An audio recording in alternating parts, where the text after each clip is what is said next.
welcome to the Circuit with Valerie. According to marriage.com, the top 5 reasons marriages end in divorce are infidelity, money, lack of communication, constant arguing, and believe it or not, weight gain. Essence magazine named forgetting the friendship, unspoken expectations, not showing up for your spouse, and unforgiveness as reasons marriages don't last. In the U.S., there is a divorce approximately every 36 seconds. That's 2,400 a day. 1 in 3 divorces start as online affairs. Regardless of the reasons, relations between men and women, or the lack thereof, are affecting the fabric of our communities, families, and the well-being of our children. Today on the Circuit with Valerie, we're going to find out what a man wants and what a woman needs.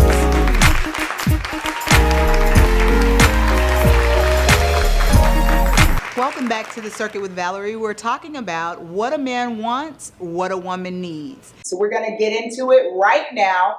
I have an amazing panel of men with me on today. On my right, and Pastor Kevin Lipsey, welcome. Thank you. Joshua Etheridge, welcome to the stage. Thank you.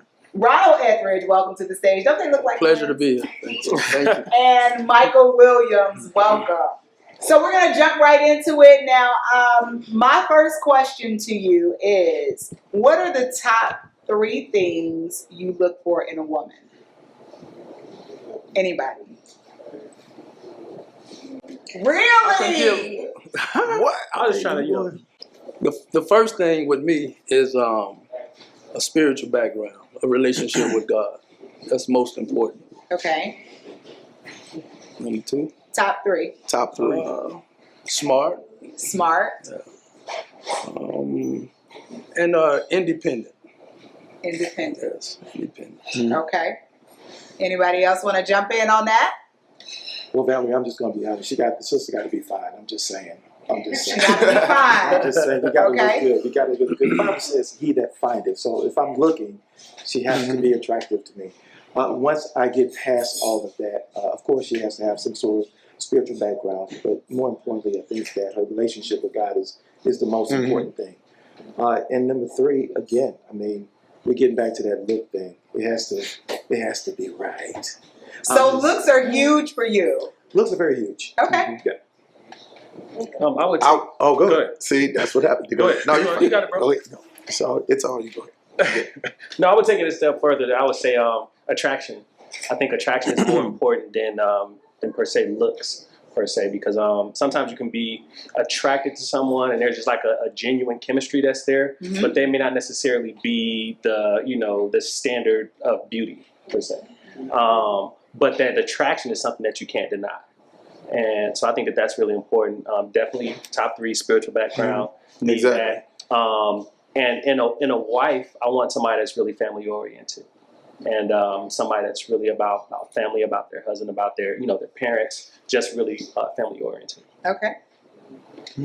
I would say beauty, spirituality, and confidence, and independence as well. I'll add 4 because beauty comes in so many different facets. So I can't define everyone's sense of what they feel is beautiful, but to me, the sense of independence, confidence, and that's what works for me. Okay.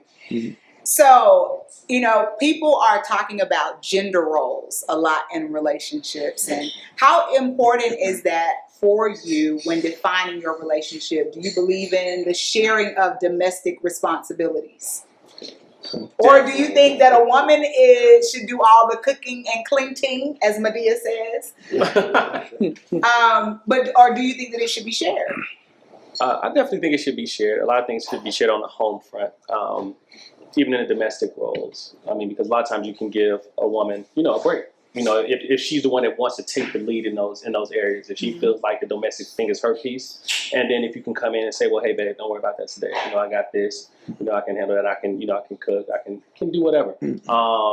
And again, it doesn't necessarily have to be defined that way, because in some instances, the man kind of handles, most of that stuff. So I've seen relationships where, the woman is kind of a little bit more, she can't even cook, She might burn water if she tried to boil it. But Oh, wow. but the husband, can get in there, and throw down. So, Shared roles? I believe so. I believe more most definitely you should come into that situation, assuming there'll be a shared responsibility. As it goes as far as what percentage of who does most, and this, I think that's a case-by-case basis that you and that individual has to, that woman has to work out between you all. But definitely share roles, of course. Share roles. Definitely. Okay. Ladies, they doing good so far? All right. How do you handle it when a woman makes more than you or is more established than you are? I mean, I like older women, so. Oh, so you like cougars? No, I'm just playing. I'm just playing. They used to be cool when I was 18, but now it's not as cool because I'm 40. But nah, I think that it really depends on the person's, I think, passions in their career path. Okay. So I think about this often because in Atlanta especially, you find a lot of women, that are professional, that are independent, that kind of have their own thing going on. And, the amount of money you earn in most cases depends on what you chose to major in college.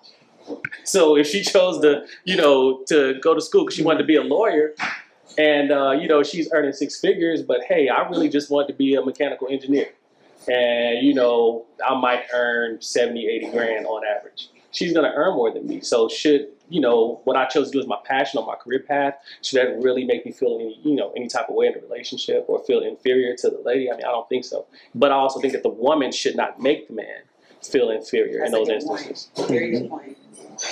Well, go ahead. Go ahead.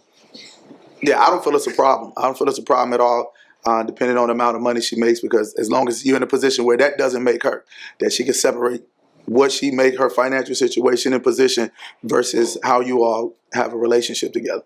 So with me, I'm supportive. I appreciate intelligence. I appreciate independence. Like I said, so how much money, that's not even a factor. And at the same time, we was groomed, my brother and I.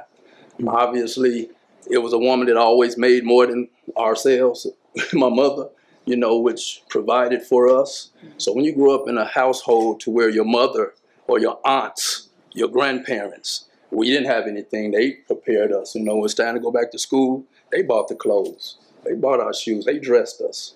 We went to church. They made sure our hair was cut. Made sure we had the right suit on. Taught us how to tie a tie. So, we kind of, in our upbringing, we was always, humble enough to appreciate what a woman does and how they go about doing it. That's everything. You know? I'm never in conflict with that. But at the same time, once we become men and put away our childish ways, we got to understand as well that, we can't just lean on a woman to take care of us like our parents did. But at the same time, we willing to, piggyback off these guys, depending on what, it's flexible what position you're in to accept a woman, making more. But not for her to be your mom. Right. That's the part. So here's a question for all the ladies out there. What are some things that keep you from pursuing a woman? Attitude. Attitude. Yes. Too much attitude. And I understand. I get it that we live in a different day and time, and some women have some different situations, even presented from men in the past to the present. And perception is everything. And I know it's a grooming thing and a learning thing when you actually meet one, but at the same time, it's sometimes the attitude goes a little too far, and that's a complete turnoff with me. With me is unequally yoked. And what I mean by that, I go by the guidelines. I mean, I'm not perfect in following, the guidelines of Scripture, to where it's amazing how the Scripture teach us, how to, accept a woman. So I believe if we sit down and we read Scripture and we both touch and agree on everything the Scriptures say concerning a relationship, then we on one accord. Mm-hmm. Now, if one of us sit there and we in disagreement on our Father, with guidelines and instructions on how to love a woman like Christ loved the church and gave himself for the church, it's a sacrifice. Now, if one or the other feel as though I don't believe that, then again, we might be unequally yoked as in believers because it's something we don't believe on. They say, well, you don't have to believe the same thing, or agree to disagree. And there's some things you can agree to disagree on, but when it comes to that scripture, we got to go in together and agree on that. Anything outside of that, you're not in agreement, then we become unequally yoked together.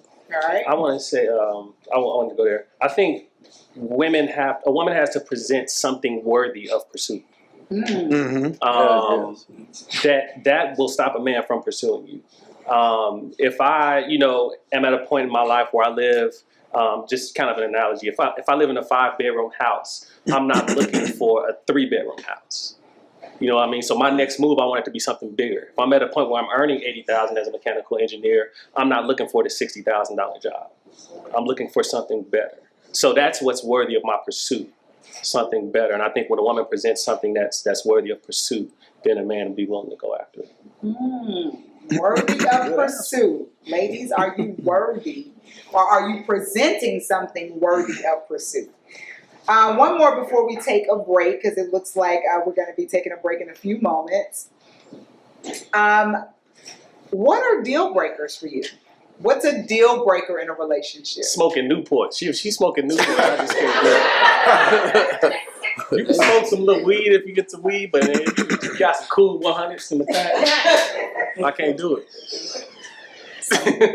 I'm sorry. I just know for me, the disrespect, I can't. Disrespect. Back to attitude. We can't do the disrespect. We can't do it. Disrespect. Can't do it. I got to go Attitude. disrespect. I got to go attitude. As the gatekeeper, attitude is the gatekeeper, and how we receive each other. That's definitely a major factor.